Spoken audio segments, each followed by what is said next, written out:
ما يأتي أولا مجيئك في المركز الثالث في الانتخابات الأخيرة في كربلاء بعد شابين لا تتجاوز أعمارهم عمرك السياسي.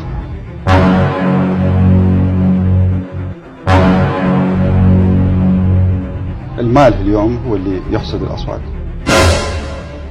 كل من يبذل المال أكثر الناس ما يعرفون المرشحين، أغلبهم من الطبقات اللي بعيدة عن الجو السياسي ولا يفهم أصلا هو مهمة البرلماني شنو أو مهمة السياسي اللي راح يؤدي هذا الدور في المستقبل.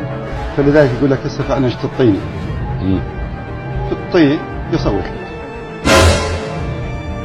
إذا النائب ياسر المالكي، النائب حسين المالكي استخدموا أموال من أجل الحصول على هذه الأصوات الكبيرة. يعني تسأل مدينة كربلاء هم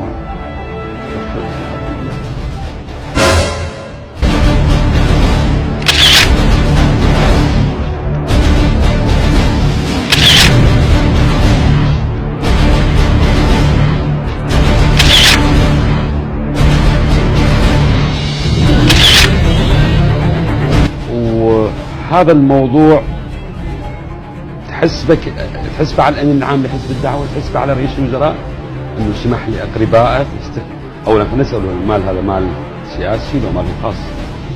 يسالون هم الاشخاص. يعني انا بالحقيقه امنيتي انه الهيئه المستقله للانتخابات ان تسال كل الاطراف، كل الاطراف مو بس ذولا، اي طرف من الاطراف ترصد الطريقة اللي يتصرف بها أيام الانتخابات، منين جاب هذا المال؟ وش قد صرف؟ منين مصدره؟ أما أن تشكل هيئة انتخابات عود إذا واحد أقام دعوة قال بأنه هذا فلان أخطأ أو سوى شيء من القبيل، وليش ما قام الدعوة؟ لو عندك ثقة كاملة بأنه هذا المال هذا قام الدعوة، ليش ما قام الدعوة؟